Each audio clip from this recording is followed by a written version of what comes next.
नमस्कार दोस्तों, जय श्री राधे कृष्णा। आज हम आपके लिए गुरुवार व्रत की पूरी कथा, जिसे सुनने से मिलेगी देव बृहस्पति की कृपा।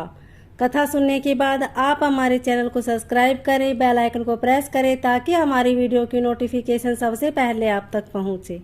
वीडियो को लाइक और शेयर जरूर करें। देव गुरु बृहस्पति को बुद्धि और शिक्षा का कारक माना जाता है। गुरुवार को बृहस्पति देव की पूजा करने से धन, विद्या, मान सम्मान, प्रतिष्ठा और कई अन्य मनवांछित फल की प्राप्ति होती है। धार्मिक ग्रंथों के अनुसार गुरुवार को भगवान बृहस्पति की पूजा का विधान है। गुरुवार के व्रत और कथा सुनने से घर परिवार में सुख समृद्धि बनी रहती है। आइए जानते हैं गुरुवार व्रत कथा के बारे में। गुरुवार के दिन देव गुरु बृहस्पति की पूजा की जाती है। इस दिन केले की जड़ की विधि विधान से पूजन किया जाता है। गुरुवार व्रत कथा। कथा के अनुसार प्राचीन काल की बात है। किसी राज्य में एक बड़ा प्रतापी और दानी राजा राज्य करता था। वह हर गुरुवार को व्रत रखकर दीन दुखियों की मदद करके पुण्य प्राप्त करता था, परंतु ये बात उसकी रानी को अच्छी नहीं लगती थी। वह न तो व्रत करती थी और न ही दान पुण्य में विश्वास रखती थी। इतना ही नहीं, वह राजा को भी ऐसा करने से मना करती थी। एक समय की बात है, राजा शिकार खेलने के लिए वन गए।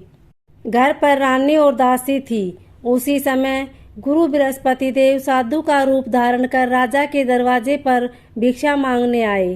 साधु ने जब रानी से भिक्षा मांगी तो वह कहने लगी, हे साधु महाराज, मैं इस दान और पुण्य से तंग आ गई हूँ। आप कोई ऐसा उपाय बताइए जिससे कि सारा धन नष्ट हो जाए और मैं आराम से रह सकूं। इतना सुनकर बृहस्पति देव ने कहा, हे देवी, तुम बड़ी विचित्र हो। संतान और धन से कोई दुखी होता है क्या? अगर अधिक धन है तो इसे शुभ कार्य में लगाओ। कुंवारी कन्याओं का विवाह कराओ। विद्यालय और बाग बगीचे का निर्माण कराओ, जिससे तुम्हारे दोनों लोग सुधरे। परंतु साधु की इन बातों से रानी को खुशी नहीं हुई। उसने कहा कि मुझे ऐसे धन की आवश्यकता नहीं है जिसे मैं दान दूं और जिसे संभालने में मेरा सारा समय नष्ट हो जाए। तब साधु ने कहा, अगर तुम्हारी ऐसी इच्छा है तो मैं जैसा तुम्हें बताता हूँ तुम वैसा ही करना।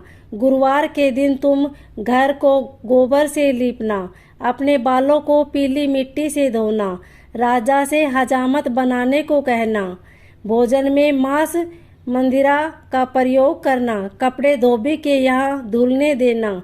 इस प्रकार 7 बृहस्पतिवार करने से तुम्हारा समस्त धन नष्ट हो जाएगा।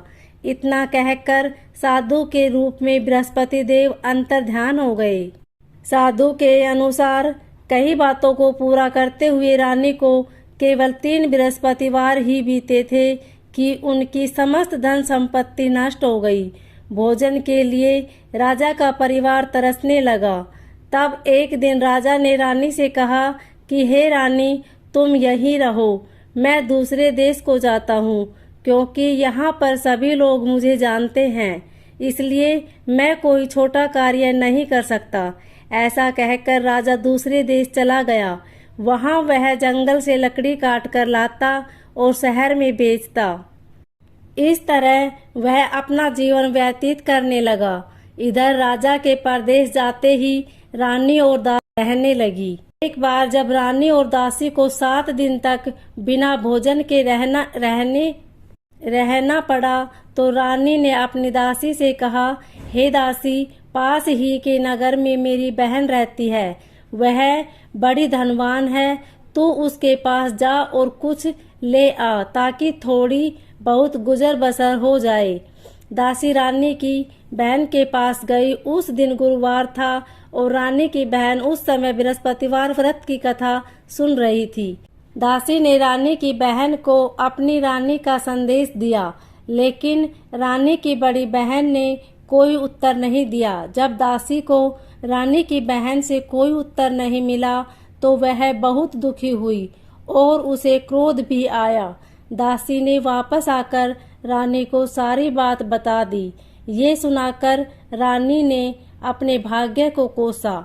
उधर रानी की बहन ने सोचा कि मेरी बहन की दासी आई थी, परंतु मैं उससे नहीं बोली, इससे वह बहुत दुखी हुई होगी।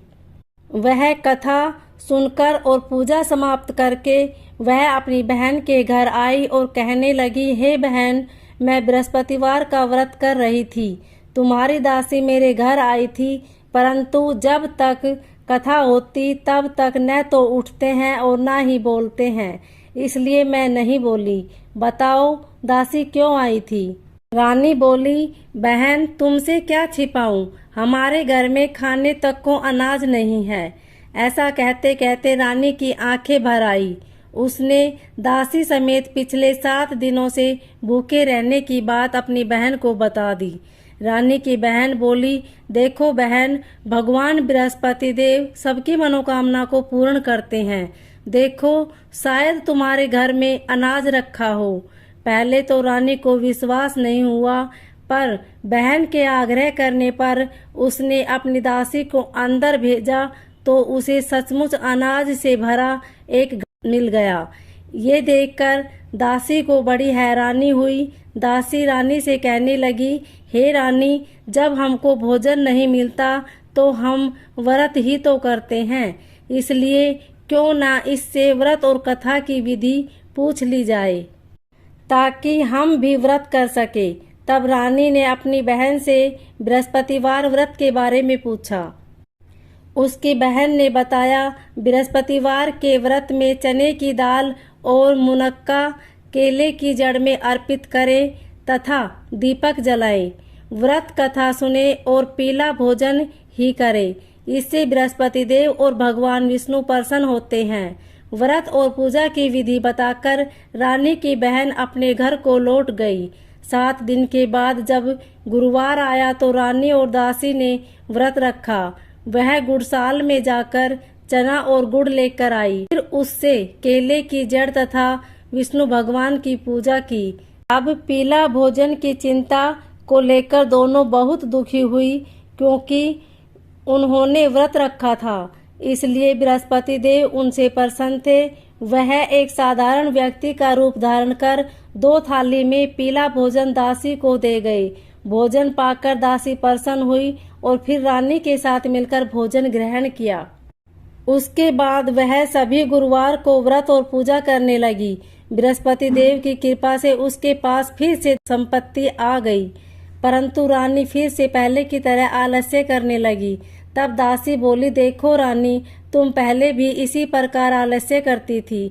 तुम्हें धन रखने में कष्ट होता है, इस कारण सभी धन नष्ट हो गया, और अब जब देव बृहस्पति की कृपा से धन मिला है तो तुम्हें फिर से आलस्य होने लगा है। रानी को समझाते हुए दासी कहती है कि बड़ी मुसीबतों के बाद हमने ये धन पाया है, इसलिए हमें दान पुण्य करना चाहिए, भूखों को भोजन कराना चाहिए और धन को शुभ कार्य में खर्च करना चाहिए।